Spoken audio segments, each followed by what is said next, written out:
لو تناهيتم إلى سر الحياة وصنعتم كائنا حيا نرى لم نزد إلا يقينا بالإله لم نزد إلا يقينا بالإله. ہمارے ایک دوست ایک ورکشاپ کرواتے تھے, بڑی اچھی مثال انہوں نے دی. ایک صاحب کی انہوں نے اس پہ LED پہ تصویر دکھائی, اتنے موٹے نا کپا. ان کو کسی کمپنی میں جاب لگ گئی, بڑی اچھی مینجمنٹ کی. بڑے خوش آ کے اپنے ابا کو بتایا کہ ابا میں اتنے لوگوں کو اب سنبھالوں گا نا. سعودی عرب میں تھے وہ, میں بڑی اچھی جاب لگی اور اتنے لوگوں کو میں سنبھالوں گا. اس کے ابا نے بولا تو اپنے منہ کو تو سنبھال نہیں سکتا, اتنے لوگوں کو کہاں سے سنبھالے, یہ منہ دیکھ تیرا کہاں جا رہا ہے.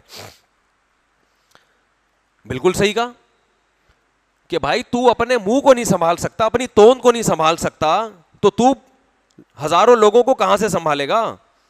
وہ دل پہ لے گئے. بعض دفعہ ابا کی نصیحت بیٹوں پہ اثر کر جاتی ہے, ورنہ عام طور پر ابا سے زیادہ فضول معذرت کے ساتھ بچوں کے لیے گھر میں کوئی شخصیت ہوتی نہیں ہے. بچوں کا خیال ہوتا ہے یہ کما کے کھلانے کی مشین ہے اور خان سامہ معذرت کے ساتھ ہم نے گھر میں پالا ہوا ہے, ٹھیک ہے نا, جس کا کام ہے ہمیں چیزیں لا کے دینا, گیس بجلی کا بل دینا. چلتی ولتی آج کل ابا کی مارکیٹ میں بالکل بھی نہیں ہے, جو نئی نسل کی جو رپورٹیں ہمارے سامنے آ رہی.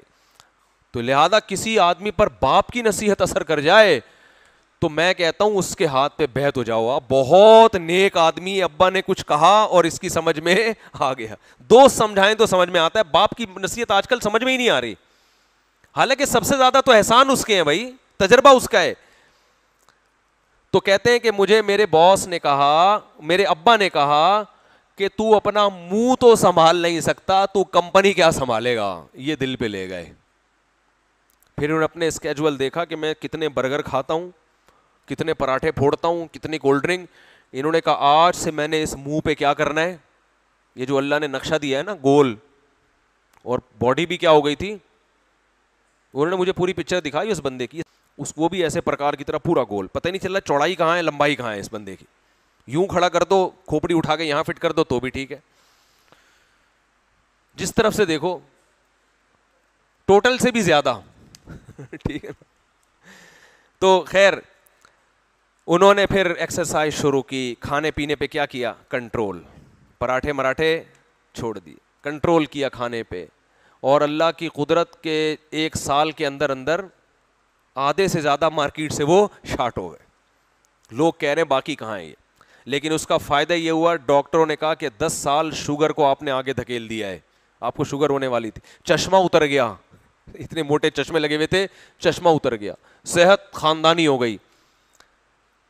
تو اپنے حقوق ادا کرنے کے لیے بھی انسان کو اپنے نفس پہ کنٹرول کرنا پڑتا ہے. تو اللہ کے حقوق اور مخلوق کے حقوق کہاں سے ادا ہوں گے؟ سب سے زیادہ تو اپنا خیر خواہ ہوتا ہے. ہوا و حرص والا دل بدل دے, میرا غفلت میں ڈوبا دل بدل دے.